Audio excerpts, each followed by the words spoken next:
Halo semuanya, kembali lagi bersama gua Rizky Agatsuma. Jadi pada kesempatan kali ini untuk kalian yang mungkin baru awal investasi dan kalian juga yang baru mau terjun ke dunia investasi, pasti kalian pernah mendengar gitu kan istilah tentang compound interest. Yang dimana compound interest itu bisa melipat gandakan uang kalian dan bisa digadang-gadang lah compound interest itu sebagai keajaiban dunia ke-8 lah ya. Karena bisa mempercepat kalian untuk kaya gitu kan. Di sini kita akan berkenalan dulu dengan compound interest, penjelasan tentang compound interest dan contoh tentang compound interest. Jadi, gue harap kalian tidak men-skip video ini ya kan, agar kalian paham tentang istilah compound interest.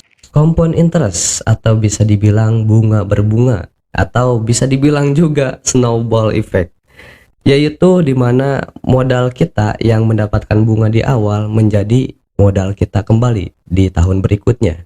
Jadi ya dimana jika kalian itu nabung atau investasi senilai 10 juta dengan return 10% per tahunnya, dan di tahun pertama kan kalian mendapatkan uang kalian itu 11 juta. Nah, di tahun kedua ini yang 11 juta ini akan menjadikan modal kalian awal, dan dimana uang kalian juga akan bertambah menjadi 12 juta 100 ribu rupiah. Ya, contoh singkatnya seperti itu. Oke, kita langsung ke contoh kedua ya, dimana gue akan membandingkan compound interest ini dengan yang nabung biasa. Di sini ada dua orang, yaitu Andi sama Budi, dimana Andi ini dia itu nabung biasa dengan 10 juta per tahun gitu kan, dan Budi ini dia investasi 10 juta juga sama, tapi dia mendapatkan return 10 juta per tahun. Gua akan kasih contoh di tahun pertama, tahun kelima, tahun ke-10 dan tahun ke-20. Di sini ya kita ke Andi, dia nabung biasa, dia masih mendapatkan 10 juta di tahun pertama.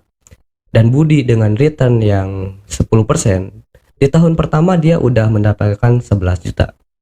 Bagaimana di tahun kelima? Uang Andi di tahun kelima ya 50 juta, dia nabung biasa, dia tidak mendapatkan bunga sama sekali. Sementara uang Budi ini di tahun kelima dia udah mencapai 61 juta dengan return 10% per tahun. Ingat ya, 10% per tahun. Dan mereka ini konsisten, per tahunnya itu 10 juta gitu. Uang Andi dengan nabung rutin ya 10 juta per tahun, di tahun ke-10 uang Andi udah 100 juta. Dan kalian tahu gak, uang Budi di tahun ke-10-nya yaitu 159 juta rupiah. Gila gak tuh? Dan tahun ke-10 juga udah mendapatkan ya 5 kali lipat lebih besar daripada uang Andi tersebut. Itulah yang dinamakan compound interest. Bagaimana ke tahun 20? Apakah lebih gila lagi? Iya. Uang Andi di tahun ke-20 ya 200 juta seperti yang kita tahu. Tetapi uang Budi di tahun ke-20 itu mencapai 572 juta rupiah. Gila. Compound interest itu seperti itunya loh. Dan itu udah selisihnya 300 juta lebih ya kan.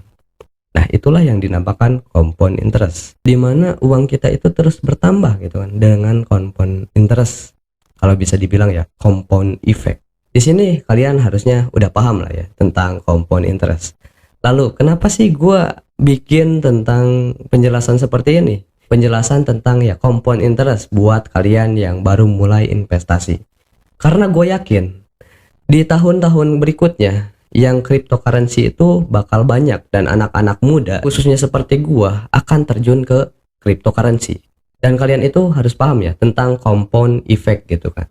Jadi setidaknya kalian punya fondasi jika kalian mau memulai ke investasi gitu kan. Kalian bisa investasi apa aja kok, bebas, mau investasi saham, reksadana, obligasi dan segala macam cryptocurrency seperti gua, bisa aja gitu kan dengan compound effect ini. Jadi untuk kalian anak muda yang mau investasi ya seperti kayak gua, welcome gitu kan. Ayo kita investasi bersama, kita raih kesuksesan kita bersama. Ya mungkin itulah penjelasan singkat tentang compound interest dari gua. Semoga kalian mendapatkan insight di video ini, dan makasih untuk kalian ya yang menonton video ini sampai akhir. Dan gue juga BTW di video nabung Bitcoin itu Alhamdulillah rame ya. Dan makasih untuk dukungan kalian. Jangan lupa terus dukung channel ini ke depannya. Kita akan lihat seperti apa channel gua.